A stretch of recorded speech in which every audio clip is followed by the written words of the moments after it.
Yeah, maybe. Hindsight's a wonderful thing. We were very hungry. I mean, the reality is, and I've been asked by a number of journalists since, that if you make the final, it means it's like getting the gold ticket to Willy Wonka's chocolate factory. You know, you get a chance to play in the Champions League. So there was that.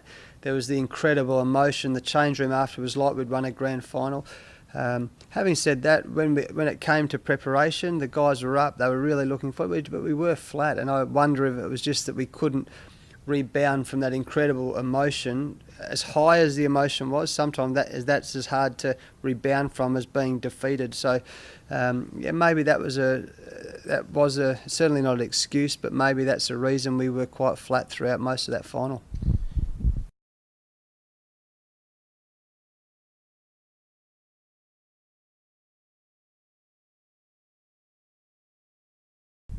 Oh, maybe, but the game was different in a lot of ways. The squad was similar, different coaching staff. We batted first last time, we bowled first this time, so the games are different. I think you try not to look too much into a 2020 game and the grand final. Maybe we'll learn some lessons, and that's the key. As long as we learn, some of the youngsters learn some lessons. I'm sure some of the senior players will, but the most important for me moving forward is that the young players learn some good lessons, and as a group we do as well.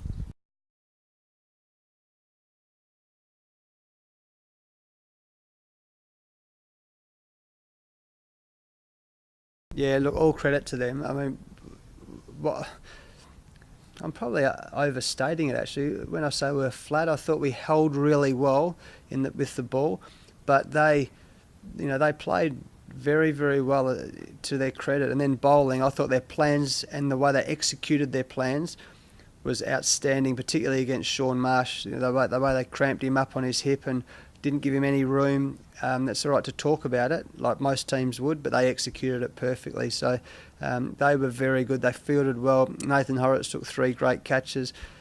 Just didn't go our way, and that's really disappointing. One thing I hate in life is a missed opportunity, and we've missed an opportunity because as nice as it is to be in the Champions League, the WACA cabinet still hasn't got that BBL trophy in it. So, and at the end of the night, that's what you play. That's our business, is to win silverware. I know that Darren Lehman and the Brisbane boys were drinking champagne out of the mug. That's what you play the game for, and we didn't do it. So, that's disappointing.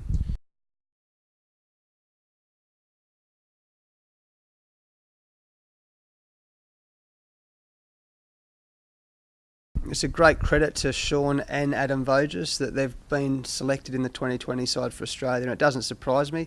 They've been the standout players. It's been breathtaking watching them, not only in the middle, but the way they've prepared in the nets. They've been hitting the ball so well. They're in great form, and they go into that 2020 for Australia in the sort of form they'd like to be. Yeah, I thought everyone contributed. I thought Herschel Gibb was good, and he was a loss for the final. Of course, Jason Berendorf took some crucial wickets, swinging the ball with the new ball early. Nathan Coulter-Nile contributed at times with the bat and the ball. Everyone, I mean, Brad Hogg's still at 42, the fittest guy in West Australian cricket, so that's a great credit to him, and his life and energy is very infectious. Michael Beers, Mr. Reliable, he's superb. He's really stepped up in the shorter version of the game. Look, everyone contributed, so from that point of view, that's the most positive thing. There's a lot more positives that come out of the last 6 or 7 weeks than negatives.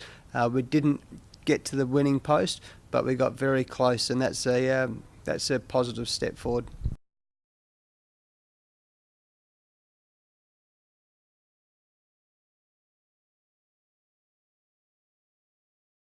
Yeah, it is, and we learned some good lessons from it. And as I said, fools don't make the same mistake. So when we get a chance to play the Champions League again, hopefully we'll be ready to go for that. We'll be well prepared. We'll put together a strong squad and have a red hot dip at taking the grand prize.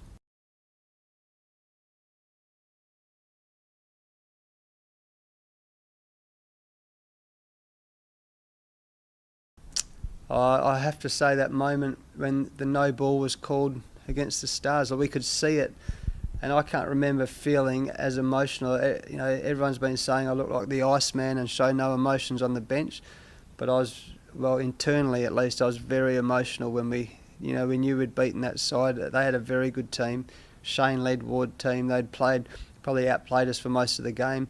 But when we saw there was only 3 guys in the ring, and we knew it, and probably no one else knew it, it was a great feeling. And Mike Hussey, Mr. Cricket, hit that 4 to finish the game. Oh, that'll be with me forever.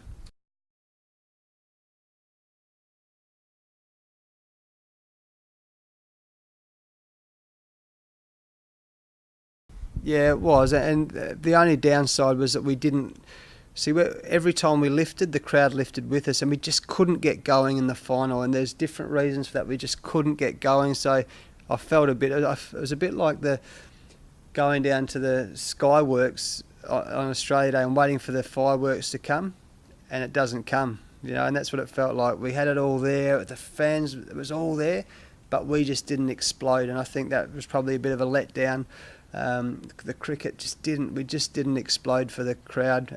So from that, it's disappointing.